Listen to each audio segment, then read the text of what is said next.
بعد میں دین پر کتنا ہوا کو پابندی کے ساتھ عمل کرنا ہے اور قائم رہنا ہے، اس پر توجہ رکھنی ہے۔ پورے ملک کے اندر آگ لگ رہی ہے کہ کس طرح سے مسلمانوں کو نشانہ بنایا جائے، ان کے مذہب کو ختم کیا جائے، ان کی جو تہذیب ہے، مسلمانوں کی تہذیب اور تمدن کو کیسے ملیالیٹ کیا جائے، اس کی پوری سازش چل رہی ہے۔ عبادت گاہوں کو جو ہے برباد کرنے کی مہم شروع ہو گئی ہے۔ تم لوگوں کو معلوم ہے کہ مسجدوں کو توڑ کر مندروں کی تعمیر کی جا رہی ہے، اور یہ الزام لگایا جا رہا ہے کہ مسجد کے نیچے مندر پہلے بنی ہوئی تھی، اس کو توڑ کر جو ہے مسجد بنائی گئی ہے۔ یہ بالکل جھوٹا الزام ہے۔ مسلمان جب بھی کوئی مسجد بناتا ہے تو وہ اس زمین پر بناتا ہے جو زمین خرید کر اللہ کے لیے وقف کر دی جاتی ہے۔ کسی کی دخل والی زمین، قبضے والی زمین، غاصبانہ قبضہ ہو یا ہیر پھیر طریقے سے قبضہ ہو یا سرکار کی جگہ ہو، وہاں پر مسجد نہیں بنا سکتے ہیں مسلمان، اجازت نہیں، شریعت میں اجازت نہیں ہے۔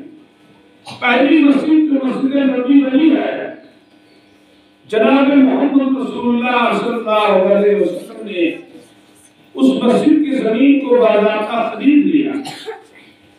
سیدنا ابوبکر صدیق رضی اللہ تعالیٰ عنہ نے اس زمین کے لیے خریداری کا جو مال ہے وہ آپ نے ادا کیا۔ اس کو خریداری کی جو رقم تھی اس زمانے کی، اس کو انہوں نے ادا کیا۔ اور کئی روایتوں میں ہے کہ حضرت عثمان غنی رضی اللہ تعالیٰ عنہ نے زمین کا پیسہ دیا۔ اسی طرح حضرت ابو ایوب انصاری رضی اللہ تعالیٰ عنہ کا نام آتا ہے۔ لیکن بتانا یہ ہے کہ وہ زمین جو ہے خرید کر بنائی گئی، مسجد اس پر وقف للہ، اللہ کے لیے۔ تو یہ جو الزام ہے کہ مسجدیں مندروں کو توڑ کر جو ہے بنائی گئی ہیں، یہ سراسر جھوٹ ہے، غلط ہے۔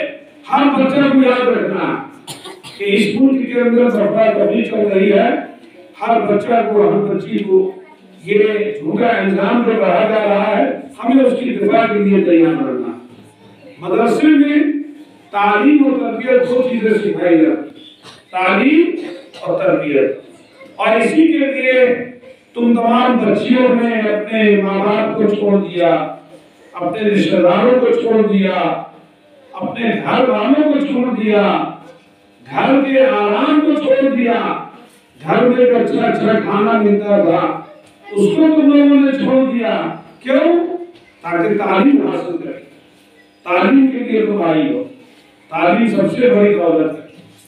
تعلیم سے بڑھ کے، علم سے بڑھ کے کوئی دولت نہیں ہے۔ اسی کے ذریعہ سرخروئی ہے، سربلندی ہے، کامیابی ہے، عزت ہے، ترقی ہے۔ اگر ایک لڑکی بہت خوبصورت ہو، بڑی اچھی ہو دیکھنے میں، اور اس کے پاس تعلیم نہیں ہو تو اس کا رشتہ بھی صحیح جگہ نہیں ہے۔ آج کے زمانے میں پہلے تعلیم دیکھی جا رہی ہے، تو تعلیم کو حاصل کرنے کے لیے تم جو یہاں جمع ہوئی ہے، اس میں وقت کا پورا خیال رکھو، وقت برباد نہیں ہو، کھیل کود فضولیات میں وقت برباد نہیں ہو۔ وقت بہت قیمتی ہے، جو ہاتھ سے نکل گیا وہ پھر ہاتھ نہیں آئے گا۔ اگر ایک لڑکی جو ہاتھ سے قرآن ہو رہی ہے اور وہ بچپن میں کم عمری میں اگر نہیں جلدی جلدی قرآن پاک کو یاد کی تو بعد میں اس کے لیے دشوار ہو جائے۔ غفلت نہیں، سستی نہیں، یہ دیکھنا ہے کہ ہم اپنے ماں باپ کو چھوڑ کر یہاں ہیں۔ یہاں جو ہے ظاہر سی بات ہے کہ گھر کے طرح تو آرام نہیں پائیں گے، اور یہاں بڑل ہے بہت، اس کے اوپر دباؤ ہے کہ پڑھنا ہے، تو زیادہ سے زیادہ وقت پڑھنے میں لگانا اور اپنے وقت کو تعلیم کے لیے لگانا، یہ ضروری ہے۔ انتہائی درجہ تمہارے لیے یہ فرض ہے کہ قرآن کریم کو اچھی طرح سے پڑھو، قرآن کو تجوید کے ساتھ پڑھو۔ اساتذہ کی معلومات کی ذمہ داری ہے کہ قرآن کو تجوید کے ساتھ پڑھائیں۔ اگر تجوید کے ذریعہ نہیں پڑھایا گیا تو ایسا پڑھنا بیکار ہو جائے گا۔ یہاں تجوید کی تعلیم دی جائے، ہر مدرسے کے لیے ضروری ہے۔ جو قرآن کریم کو صحیح نہیں پڑھے گا تو اس پر اللہ اور اس کے رسول کی لعنت ہوتی ہے۔ بہت سے لوگ ایسے ہیں جو قرآن پڑھتے ہیں اور قرآن اس پہ لعنت کرتا ہے، کیوں؟ اس لیے کہ قرآن کو وہ غلط طریقے سے پڑھا ہے۔ تو مدرسے میں تعلیم دی جاتی ہے کہ قرآن کریم کو صحیح سے پڑھو۔ جامعہ ام حبیبہ کا ایک نام ہے پورے بنگال میں۔ اب اگر تم نے اس نام کو بلند کرنے کا ارادہ کیا اور صحیح تعلیم حاصل کی تو پھر اس کے نام کے اندر اور جو ہے چار چاند لگ جائے اور ترقی ہو۔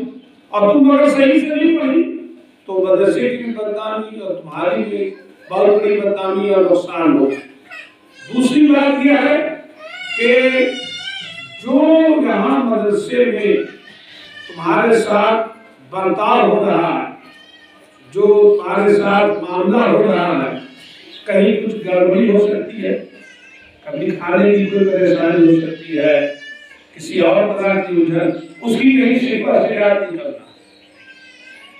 اس کو جو ہے یہ سمجھنا ہے کہ میری قسمت میں یہی کھانا تھا، میری قسمت میں یہ تھا، اس لیے ہم کو ملا، اور اس سے بہتر بھی اللہ تعالیٰ انتظام کرے گا۔ تمہارے ساتھ تو بڑا ہم دیکھتے ہیں خیر کا معاملہ ہے، بہتر معاملہ ہے کہ یہاں کھانے کا بھی انتظام بہت اچھا ہے۔ اپنے استادوں کی، اپنے استادیوں کی بڑی عزت کرنا، جو لوگ ہیں ان کی بات ماننا، کیونکہ وہ ہماری زندگی کو سنوارنے کے لیے اور بنانے کے لیے فکر مند رہتے ہیں، کوشش میں لگے رہتے ہیں۔ خاص طور سے جو ہماری یہ بچیاں ہیں ان کو اپنے آپا جی کی اور معلمہ کی، استانی کی ہر درجہ احترام کرنا ہے، ان کی خدمت کرنی ہے۔ اگر ان کو کوئی تکلیف ہوئی ہے تو معافی مانگ لینا ہے، ان کی خدمت کا خیال کرنا ہے، اور ان کی بھی ڈیوٹی ہے کہ ان بچیوں پر رحم کا، شفقت کا، اور مرحمت کا، اور احسان کا، اور بھلائی کا، اور خیر خواہی کا معاملہ رکھیں۔ یعنی جو حدیث میں کہا گیا ہے کہ جو بڑوں کی عزت نہ کرے اور چھوٹوں پہ شفقت نہ کرے وہ ہماری امت میں سے نہیں۔ تو ہم کو اپنے بڑوں کی عزت کرنی ہے اور بڑے ہمارے چھوٹوں پہ شفقت کریں تاکہ ہم اس امت کے اندر جو ہے امت بن کر رہیں۔ جناب محمد رسول اللہ صلی اللہ علیہ وسلم کی امت میں ہم شامل رہیں، ایسا نہ ہو کہ ہم اسے نکل جائیں۔ دیکھو مدرسے کی زندگی میں بہت طرح کی کٹھنائی پیدا ہوتی ہے، بہت طرح کی پریشانی آتی ہے، اس کو برداشت کرنا۔ جو لڑکیاں بڑی ہیں وہ چھوٹی لڑکیوں کو اپنی چھوٹی بہن سمجھیں، اور جو چھوٹی ہیں وہ بڑی کو اپنی بڑی بہن سمجھیں۔ یہ دونوں ایک دوسرے کو، جیسے گھر میں چار بہنیں ہیں، چھوٹی، بڑی، مجھلی، سرلی، کجلی، سب ہے نا، سب ایک دوسرے کو اپنی بہن اس کے دکھ درد میں شریک رہتی ہیں۔ تو مدرسے میں اسی طرح سے فضا بنانی چاہیے تاکہ ماحول اچھا بنے۔ کسی کی شکایت، کسی کو مارنا، کسی کی بدنامی کرنا، کسی کا مذاق اڑانا، کسی کے پیچھے لگ جانا، کسی کو منہ چڑھانا، یہ نہیں ہونا چاہیے۔ یہ بہت خاص خیال رکھنا ہے، کیونکہ ان مدرسوں میں ہم تعلیم اور تربیت حاصل کرنے کے لیے آئے ہیں۔ اور دو بات کہنی ہے، پاکی اور صفائی کا پورا خیال کرنا، اور عورتوں کو، لڑکیوں کو اور زیادہ صاف ستھرا رہنا۔ اپنی معلمہ سے سمجھ لو مسئلہ مسائل کو اور تربیت کو، کیسے ہم کو صاف ستھرا رہنا ہے، اس کا پورا خیال رکھنا ہے۔ کپڑوں کی صفائی، بستر کی صفائی، جسم کی صفائی، ان تمام کا خیال رکھنا ہے، کیونکہ جو لڑکیاں، جو لوگ صاف ستھرے رہتے ہیں اللہ تعالیٰ ان سے محبت کرتا ہے، اللہ اسے پسند کرتا ہے۔ ان اللہ یحب التوابین ویحب المتطہرین۔ اللہ پاک صاف رہنے والوں کو، توبہ کرنے والے کو بے حد پسند فرماتا ہے۔ اس لیے اس پر دھیان رہے کہ ہم صاف ستھرا رہیں، ہمارا کپڑا صاف ستھرا رہے، ہمارا چہرہ صاف ستھرا ہے نا. تم نے دیکھا کہ شادی بیاہ میں جانے سے پہلے گھر کی عورتیں اور لڑکیاں کتنا اپنے کو مینٹین کے رہتی ہیں. تو یہ شادی بیاہ کا مسئلہ نہیں ہے. ہر وقت صاف ستھرا رہنا، ہر وقت صفائی کا خیال رکھنا، صابن سے منہ دھونا یہ بالکل لازمی ہے تاکہ چہرے کا رنگ صحیح نکلے. اور چہرے کا رنگ کیسے نکلے گا؟ جب اللہ کا ذکر کرو گے، تلاوت کرو، نماز کی پابندی کرو، اس سے بھی چہرے کا رنگ نکلتا ہے. اس کا بھی خیال رکھو. ایک ظاہری ہے ایک باطنی ہے، سب کا خیال رکھنا. اور سر پہ کندھا یہ بہت ضروری ہے تاکہ سر جو ہے ہلکا رہے، اس میں کیڑا نہیں پڑے، جو نہیں پڑے، دماغ بوجھل نہیں ہو. دماغ جتنا ہلکا رہے گا یادداشت ہوتی بڑھے گی، یاد کرنے میں مزہ آئے. صفائی اپنے بالوں کی بھی صفائی، ناخنوں کی صفائی. ناخن بڑا نہیں ہونا چاہیے ورنہ اس سے پیٹ کا کیڑا پیدا ہو جائے. اس کا پورا خیال رکھو. یہ بھی مدرسہ کی تعلیم کے اندر ہے. معلمات کی ذمہ داری ہے وہ چیک کریں کس بچی کا ناخن بڑا ہے، کون سر میں تیل نہیں ڈال رہی ہے، کس کے سر میں جون بھر گیا ہے. ایک سے دوسرے کو، دوسرے سے تیسرے کو پڑھتے وقت خالی سر کھلانا ہو، توجہ ختم ہو جائے گی، ہے نا. اس کا بہت خیال رکھنا. اور ایک بات ذہن میں رکھو، اس کو اچھی طرح سے سمجھنا کہ وقت پہ کھانا ہے، وقت پہ سونا ہے، وقت پہ جاگنا ہے. پڑھنے کے لیے وقت جو متعین ہے اس میں پڑھنا ہے، پوری پابندی کرنا. اور ماشاءاللہ یہاں پہ تعلیم ہے، تربیت ہے اور سلائی کا بھی انتظام.